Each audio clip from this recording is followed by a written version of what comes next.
The Commission's UK operation involves responsibility for maintenance of over 300,000 casualties. 170,000 of these within the United Kingdom are war graves in over 12,000 burial grounds. The remainder are commemorated on memorials throughout the UK and are to those who have no known grave. In addition to the maintenance operation in the United Kingdom, the United Kingdom area is also responsible for war graves in the Republic of Ireland and Iceland and the Faroe Islands. The war graves are scattered throughout the UK for a variety of reasons. There were no casualties were repatriated during either the First or Second World Wars, but there were casualties that returned home wounded, died of disease perhaps, their wounds. There were also ships lost at sea, training accidents, aircraft. In the UK we have graves in various settings maintained by a variety of different people.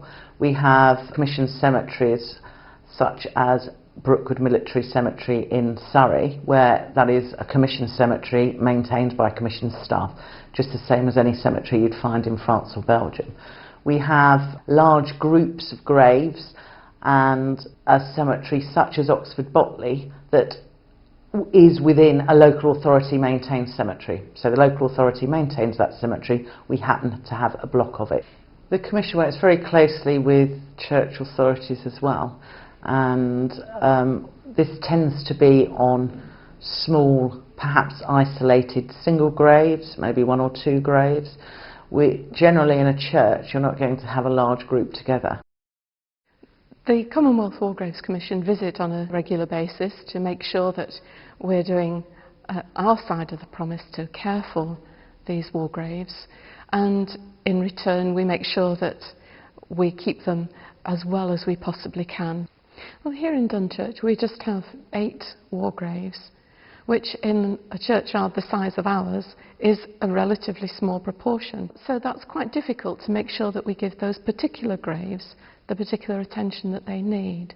And I'm sure that's very different in some of these very large war grave cemeteries, where they're all gathered together in one place and the effort can be concentrated.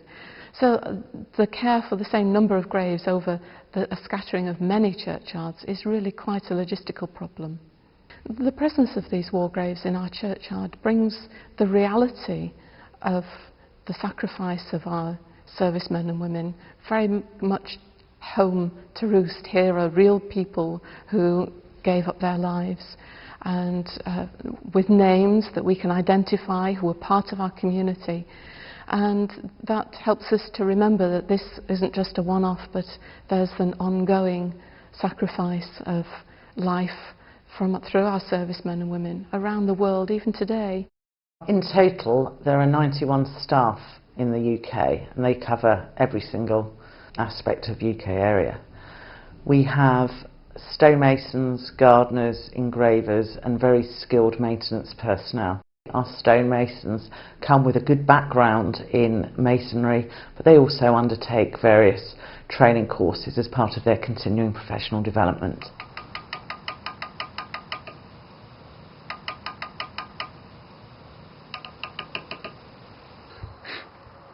There are also a large number of maintenance personnel who are responsible for anything to do with a headstone.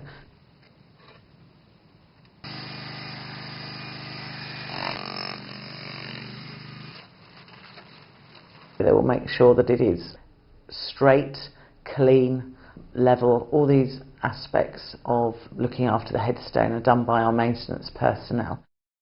It's a little bit different in UK as compared to France and Belgium and the outer area, where it's our own cemeteries, our own staff. In UK it's a mixture of local authorities, parish churches, contractors and our own staff. So from them 4 points we try and still achieve the standards of excellence that we expect. And then when you come to cut your shears next time, you've got a straight face on it to actually follow your shears. We've got our own specification in UK, and we try and get everybody to adhere to the same standards. So we're quite insistent that we follow this.